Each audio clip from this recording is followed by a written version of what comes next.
Well, hello there, heathens. How are y'all doing today? There is a old TV show that sounds like that. Starts out like that. What is it? It's Mr. Rogers' Neighborhood. Is it? Yeah, y'all gonna take your shoes off with me? Wasn't he a homosexual?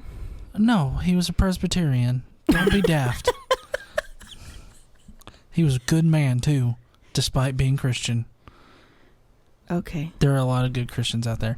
So anyways, heathens, today we're going to be numbering the Jews just like Hitler did. We're going to be numbering, different populations of the Jews this time. We're also going to be doling out jobs. We're going to be talking about what kind of jobs they do. Also, God develops a stutter, and he repeats himself several times before he gets the shit right. And then we're doing more Bible stuff, like repeating stuff and asking for forgiveness in general, because we should all feel like shit, shouldn't we? No, I'm alone in this? I legit have no fucking idea what's going on right now.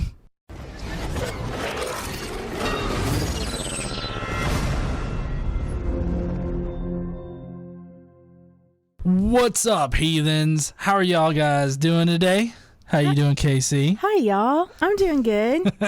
So, little bit of a different intro there. We are discussing the topics that I suggested, but not in the creepiest way possible. Yeah, no. So what happens? Well, if you remember last time we left off, they were actually putting together the tabernacle and blessing it and anointing it and consecrating it and killing all kinds of shit. And so now they're done with that. Over the next 40 years, the Israelites receive bukus of laws from God through Moses. And so those laws, as we've talked about before, are recorded in Exodus, Leviticus, Numbers, and Deuteronomy. These laws regulate religious and ceremonial duties, diet and hygiene, dedication and religious symbolism, civil laws affecting political leaders, laws about military and the army, the court system, criminal laws, and offenses against religion, society, and morality, and all kinds of other various family and estate laws. Right, and just to remind everybody, because the whole laws of the Old Testament come up regularly in the online discourse, and generally they're broken up into three types of laws.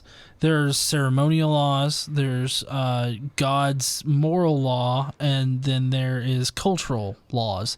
And so I'll try to be sure to dictate like which ones are moral and then which ones are like whichever different parts or kinds of the law, because like for instance with Leviticus, was it 1920 or something like that, the homosexual line, half of it is like God's moral law, and then the other half, apparently, at least as it's argued by Christians, is like the cultural law, which only applies to this Jewish culture.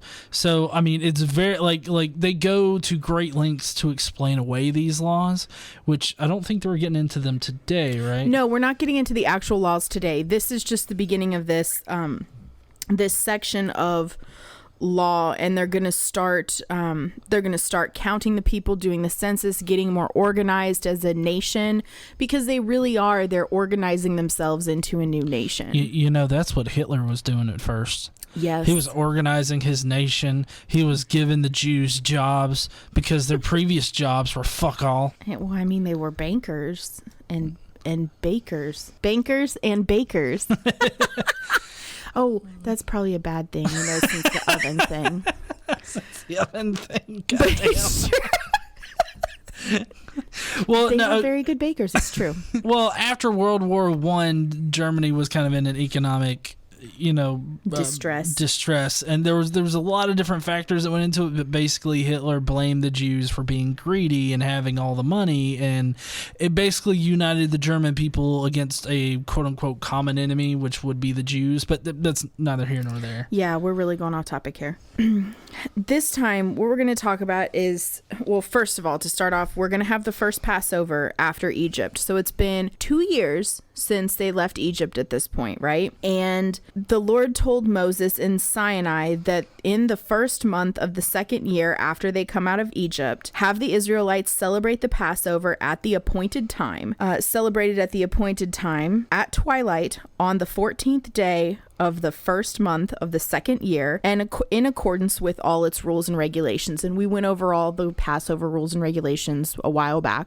Yeah, something about lamb's blood over the door, and if you hold the staff wrong, then I'm going to shove my lightning bolt dick up your ass. So, not particularly. The lamb's blood over the door is not necessary. Oh, well, I mean, but I mean, he was pretty particular about holding that staff right. Yeah. He was particular. You have to continue to hold your staff with one hand and eat with your other hand. I'm not sure which hand you wipe your ass with, but it was probably the one he made you eat with. I'm just saying, God's not going to be like, don't put that. God would. I could totally see God being like, don't put your shit hand on my staff. Well, yeah, and then if you were my stepmother, you would be like, oh, God will make sure that you don't get sick from eating with your shit wiping hand because he'll protect you because you're doing his work. Oh, honey, you got corn on that one. Would you get that off before you ate?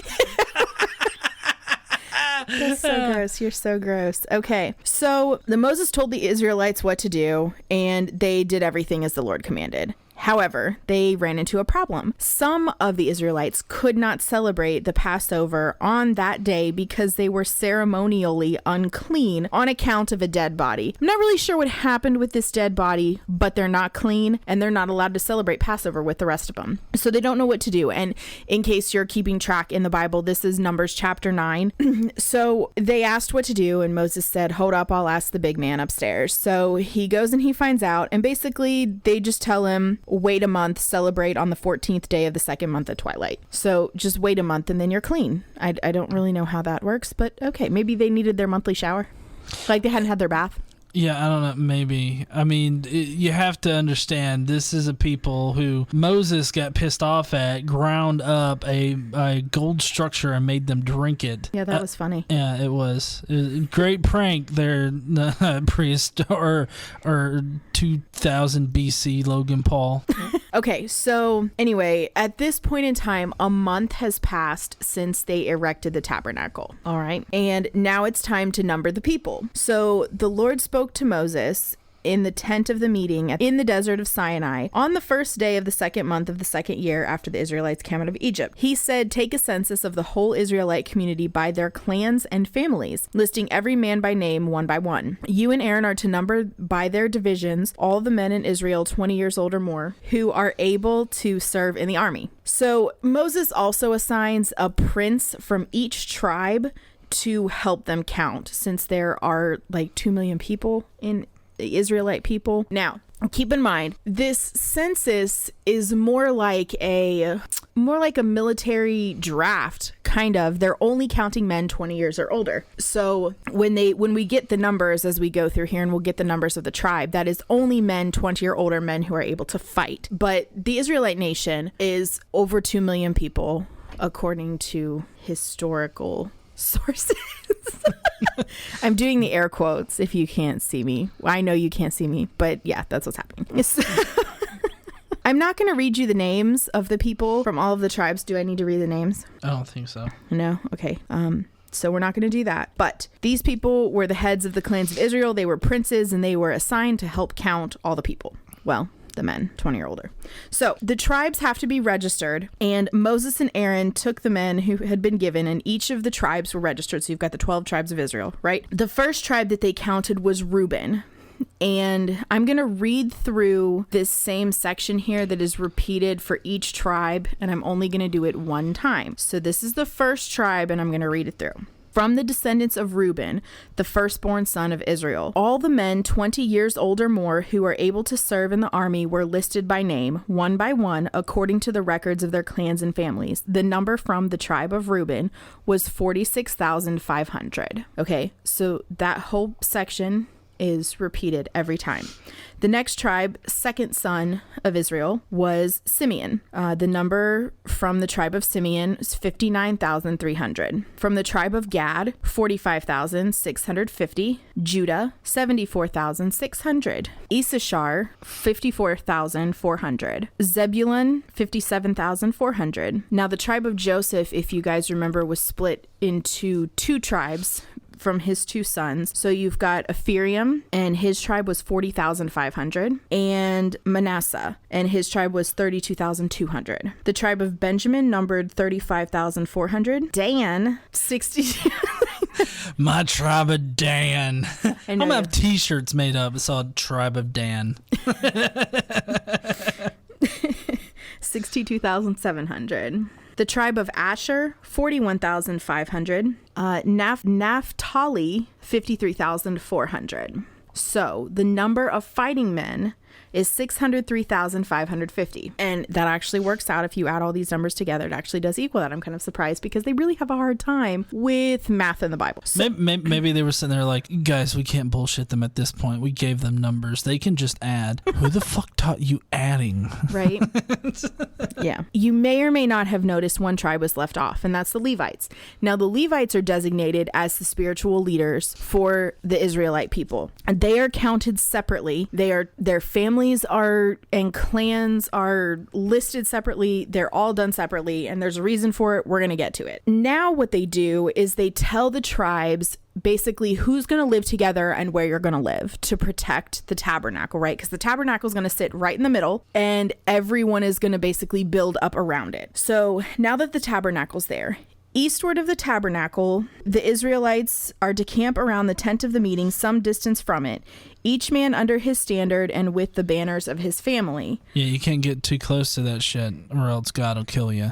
Right, that's in here again. Yeah, well, I mean, God's got to reiterate himself. I mean, in case somebody forgot, you step too close, you're about to get lightning bolts up places. Well, I mean, that's how you discipline children anyway, right? You electrocute the fuck out of them? What are you talking about? Oh, you fire them. You shove fireballs up their asses. No, I'm saying you remind them of the rules and what the consequences are if you break the rules. Oh, okay. Yeah, well, but I mean, the consequence here isn't just like a little slight tap on the wrist. I mean, it's literally God engulfing you in his holy fire and sending you to hell. Well, it depends on what you did wrong, but that could be it. I'm not saying these are the consequences. I'm simply saying this is how God is training the Israelites like you would train a child, except for like you wouldn't kill your kid if they didn't do what you told them to do. That's weird. What? Killing your kid? I mean, yeah, that is kind of fucking weird, but you know, religious people find reasons to do it all the fucking time. Sorry, I had to get all that out in one breath, by the way. Okay, so on the east, toward the sunrise, the divisions of the camp of Judah are to encamp under their standard. The leader of the people of Judah is Nahshon, son of... I'm not even getting into these names. Ooh, let me see. What's the name? Nimnibnibad. You're welcome. Okay, so it's probably Nahshon, son of Aminadab. Aminadab. Aminadab. Dab on them haters. Aminadab. Again, they're going to repeat how many people are in each tribe. I'm not going to do that. Basically, what we're going to do... We're not going to do it. What I'm going to do is I'm going to tell you. To the east, they camp Judah, Issachar, and Zebulun. Okay, so those are the three tribes that are camping to the east. Their total number is 186,400, and they go and set out first. To the south, you're going to get Reuben, Simeon, and Gad for a total of 151,450. Keep in mind these numbers are only soldier-ready men. Right. The rest of them are either too old to fight or they're too young to fight. Or they're women. Well, yeah, I was going to say each man probably has about 2 to 3 women attached to his dick. Okay, so in the center, around the tabernacle, around the tent of the meeting, the Levites are going to set up their camp. Now, when we go and count the Levites, they also camp by family around the tabernacle, but we're going to go through that later. So to the west, we have Ephraim, Manasseh, and Benjamin for a total of 108,100. And to the north, we've got Dan, Asher, and Naphtali for 157,600 people. Well, men, army. dudes. Okay. The Israelites did everything the Lord commanded to Moses, and in that way they encamped under their standards, and that is by the way they set out with each clan and family. Now, we're going to number the Levites. We're going to number the Levites a little differently than they numbered the rest of the population. So the Levites are going to be numbered in two different ways. The first is every male a month old or more, and males between the ages of 30 and 50. Because if you remember from last time, the only people allowed to serve in the tent of the meeting were Levite men from the ages of 30 to 50. They retire at 50. So prior to that, they I'm assuming they have other jobs. We're going to get into that a little bit here. So the Levites are split into three families: Gershon, Kohath, and Merari. Then from there, they're split into clans. I'm not going to go into all of the clan names. It's ridiculous. They essentially split out jobs, roles by family, and we're going to talk about what the different families of Levites are responsible for. It gets a little weird, but this is the Bible, so that's normal, right? Totally normal. Yeah. So we're in Numbers chapter 3 now, and we're going to talk about the family of Gershon. The number of males a month or old more were 7,500 in the Gershon tribe. The Gershonite clans were to camp on the west behind the tabernacle. At the tent of the meeting, the Gershonites are responsible for the care of the tabernacle and tent, its coverings, the curtain at the entrance to the tent of the meeting, the curtains of the courtyard, the curtain at the entrance to the courtyards surrounding the tabernacle and the altar, and the ropes, and everything related to their use. So basically, the Gershonites are the curtain people. The curtain people? Yeah. I would hate to be part of that tribe. Yeah, they're responsible for the tent, its coverings, and all the fucking curtains. And ropes. That's their responsibility. Awesome. The family of Kohath, they are 8,600. They're number 8,600, and this is males a month or older, and they're responsible for the care of the sanctuary. They are supposed to camp on the south side of the tabernacle, and they're responsible for the care of the ark, the table, the lampstand, the altars, the articles the sanctuary used in ministering, the curtain, and everything related to their use, and basically anything regarding the care of the sanctuary. The family of Merari, or Merari, I'm not really sure how to say this one, but that's okay. Males a month or old, 6,200. They were supposed to camp on the north side of the tabernacle, and they were appointed to take care of the frames of the tabernacle, the crossbars, posts, bases, and all the equipment and everything related to their use, as well as the posts to the surrounding courtyard with their bases, tent pegs, and ropes. So they're responsible for the structure. Moses and Aaron and his sons are to camp on the east of the tabernacle toward the sunrise in front of the tent of the meeting. They were responsible for the care of the sanctuary on behalf of the Israelites. Anyone else who approached the sanctuary was to be put to death. Of course, because that's how God deals with things. He just kills it. Yes. The total number of Levites, every male a month old or more, was 2,200. That's important. We're going to get to why. The specific duties of the Kohathites. Now, the Kohathites, if you remember, are responsible for the care of the sanctuary, the lampstand, all the altars, the ark, all that shit, the tables. The Lord said to Moses and Aaron, "Take a census of the Kohathite branch of the Levites by their clans and families. Count all the men from 30 to 50 years of age who will come to work in the tent of the meeting. This is the work of the Kohathites in the tent of the meeting, the care of the most holy things. When the camp is to move, Aaron and his sons are to go in and take down all the shielding curtain and cover the ark of the testimony with it. Then they are to cover this with the hides of sea cows. Spread a cloth of solid blue over that and put the poles in place. Over the table of the presence, they are to spread a blue cloth and put it on the plates, dishes, and bowls, and the jars for drink offerings. The bread that is continually there is to remain on it. Over these, they are to spread a scarlet cloth, cover that with hides of sea cows, and put the poles in place. They are to take a blue cloth and cover the lampstand that is for the light, together with its lamps and wick trimmers and trays, and all its jars for the oil used to supply it. Then they are to wrap it all in its accessories and coverings in hides of sea cows and put it on the carrying frame. Over the gold altar, they are to spread a blue cloth and cover that with hides of sea cows and put the poles in place. They are to take all the articles used for ministering in the sanctuary, wrap them in a blue cloth cover, cover with hides of sea cows and put it on a carrying frame. I giggle a little to myself every time you say sea cows. Sea cows. Yeah, hides of sea cows. It makes me laugh. I don't know why. That's just something that you don't expect to hear in the Bible. Basically, what we're getting at here is they explain. Do you want me to read it all? No, you don't have to read it all. Okay. So essentially, Aaron and his sons are supposed to go into the altar and cover all of the holy items because the Kohathites are not allowed to touch any of the holy items. They aren't allowed to touch anything that isn't covered, or he'll kill them.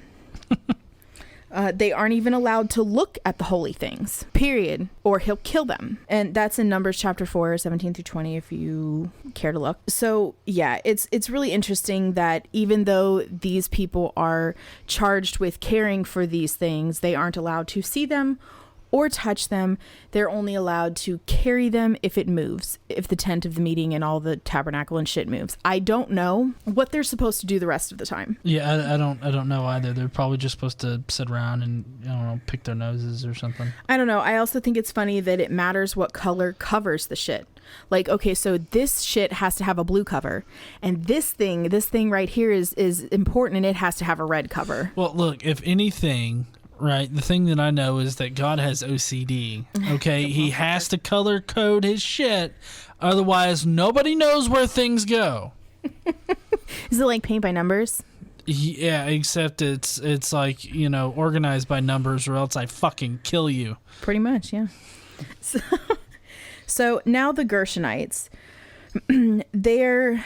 they took a census, and they are supposed to carry the curtains of the tabernacle, and it goes through each of the different kinds of curtains. They basically have to fold them and, you know, carry them and whatever, the outer coverings. Aaron and his sons are supposed to, of course, you know, take care of them first and wrap them in the hides of sea cows before they can be moved. Can you imagine that? It's like, oh wait, we gotta get sea cows? All right, why don't you go out there and kill you some sea bitches?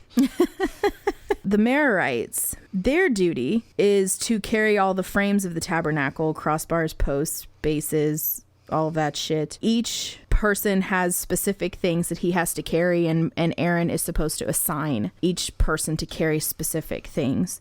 So that's their job. There are also servants assigned to each of the families. Okay. Oh, of course, because God loves slaves, and not like loves as in he's gonna set them free, but that they have slaves, and yeah, that he approves of slavery. Just saying. Yeah. It's not servants, it's slaves. Well, so also keep in mind, we haven't gotten to the second way that they counted the Levites, right? So they counted 30 to 50. So from the Kohathites, the number between 30 and 50 is 2750. For the Gershonites, it's 2630. And the Merari is, 3200. So in total, Levites in service are 8,580. Now we're going to get into, and I think this is the last thing for today. It is. We're going to talk about the firstborn. Now, I'm sure you all remember when God said that all the firstborns of the Israelites belong to me, even the firstborn of the livestock, right? Right. Well, then he also said the tribe of Levite belongs to him. Well, the Levites are going to essentially redeem the Israelite firstborns. And what they're going to do is they're basically going to take their place. The Levites are going to take on belonging to God, and the Levite livestock are going to take on belonging to God, and basically let the Israelite people go. Like the firstborns now belong back to their families, and the firstborn livestock belong back to the Israelites. Okay. I wonder, is that because like Aaron's firstborn like fucked up royally, so he's just like, well, this is just a bad batch, might as well give them all back, fuck all these kids? No, this comes after he killed all the firstborns in Egypt. That's when this. Oh, okay. Yeah. So God tells Moses, take the Levites for me in place of all the firstborn of the Israelites, and the livestock of the Levites in place of all the firstborn of the livestock of the Israelites. I am the Lord. Woohoo. So Moses counted all the firstborn of the Israelites as the Lord commanded him. The total number of firstborn males a month old or more in the Israelite population was 22,273. The number of Levites are 22,000. So there are 273 more Israelite firstborns than there are Levites. So this is a 1-to-1 replacement here. So we have a little bit of a problem. The ends don't meet. Right? So they have to figure out how to redeem those last 273 Israelites, because you have to give God something in place of them, right? Right. My guess is that they're going to kill the little shits. No, they're actually not going to kill them. They're going to charge the Israelite people $273 to buy back their first, or $273. Sorry. They didn't have dollars at this time there, Casey. They're going to charge the Israelites 5 shekels for each of the 273 firstborn that they have. So let's do some math here. Okay. That's 1,365 shekels, honey. Well, fuck. Why you got to do it in your head and shit? I'm supposed to be the mathy one. I didn't do it in my head. It's in the Bible. Oh, they did it in the Bible. Well, we got to fact check this shit. Okay, so 5 times 273 times 500. I'm a rebel. What? 5 times 5. 1,365 shekels. Right. Yeah. So I wonder. Let's see. Well, it's 35 pounds of silver. It's $400. Well, that's Israeli noose shekels. Well, yeah, that's not going to be like. Sorry. This is based on the sanctuary shekel, which is a weight. All right. So like, it's 35 pounds of silver. All right. Approximately. So if you look up the going rate of silver and 35 pounds of it. The total silver value for USD for 35 pounds of silver today is $8,845. Okay. So they paid $8,000 for 273 kids. You know, honestly, in the slave trade market and in the child market, that's a pretty decent haul. So, yes, the Israelite people were allowed to buy back their children for 5 shekels of silver. All the firstborns were redeemed, and now the Levites have taken that on themselves. So, that's where we're going to end it today. Next time, be prepared, because we are moving the tabernacle. Oh, shit. Wrap everything in sea bitch leather. And blue and red cloth, depending on what they're wrapping. So we're gonna have some drama next time. Oh, drama. Yeah, it's gonna be good. We know how God handles drama. He just kills everything. Mm-hmm. I mean, he has a little diva meltdown, and he just floods the entire world or some shit. Yeah. They're going to wander for 40 years from here on. They're going to wander for 40 years? Yeah. That number 40 is a pesky motherfucker in the Bible, isn't it? We're getting to it. Also, the number 3. Yeah, that's true. So, heathens, I hope that you enjoyed today. I can't wait for next time when we discover what kind of drama God gets into next. Will we become the next Logan Paul? Who knows? You'll have to tune in next time. I cannot believe you've mentioned his name twice in this stream. What, Logan Paul? 3 times. Why? Can we cut it all out? Well, heathens, I hope that you will join us next time. I swear, no more LP talk. And then we will, I didn't say his name. We will see you heathens later. Don't forget to stand up and use your voice. Bye, heathens. Bye, y'all.